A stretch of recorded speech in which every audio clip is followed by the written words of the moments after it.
భూమి యొక్క 4 దిక్కులలో 4 దేవదూతలు నిలిచియుండి భూమి మీదనైనను సముద్రం మీదనైనను ఏ చెట్టు మీదనైనను గాలి వీచకుండునట్లు భూమి యొక్క 4 దిక్కులు వాయువులను పట్టుకుని ఉండగా చూచితిని.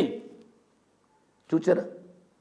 ముద్రలు విప్పుతూ ఉండగా శ్రమలు ఏ రీతిగా ఉంటాయో ఆలోచించాలి.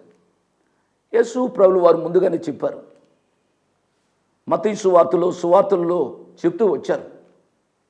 భూమి యొక్క 4 దిక్కులలో 4 దేవదూతలు నిలబడి ఉన్నారు వాయువును బంధించాలని.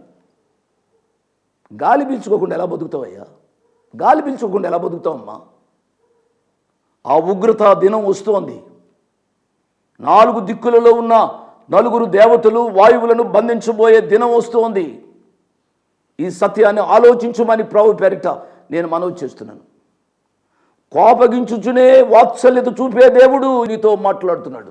4 దిక్కులలో 4 దేవదూతలు నిలిచి ఉన్నారు అనగా ఒక ఆయన అన్నాడు భూమి చతురాకారంగా ఉంటుంది అన్నాడు. కాదు, భూమి గుండ్రంగా ఉంటుంది. యోబు భక్తుడు చెప్పాడు ముందే. కొన్ని సంవత్సరాల తరువాత శాస్త్రజ్ఞులు కనుగొన్నారు భూమి గుండ్రంగా ఉంటుందని.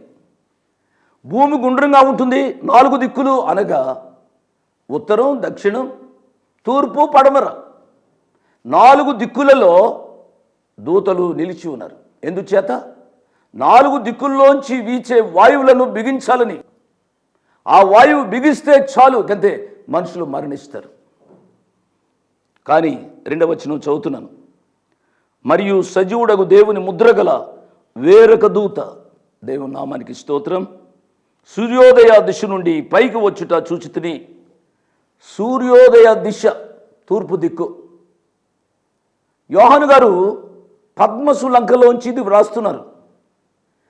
పద్మసు లంకలోంచి సూర్యోదిశ వైపు చూస్తున్నాడు అనగా ఆయనకు యెరూషలేము కనబడుతుంది, అనగా ఇశ్రాయేలు దేశం కనబడుతుంది.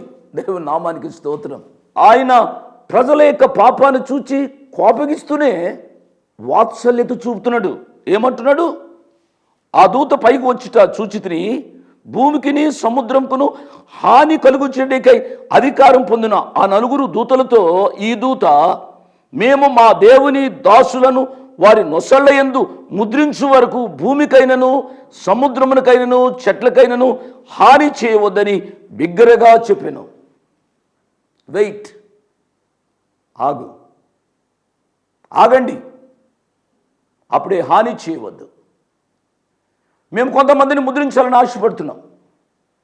మేము ముద్రించే వరకు మీ కోపాగ్ని చల్లారలి ఆలస్యం చేయండి అని అంటూ ఆ ప్రియ ప్రభు యొక్క ఆదేశం అయినట్లుగా దేవుని యొక్క వాక్యంలో మనం చూస్తూ ఉన్నాం.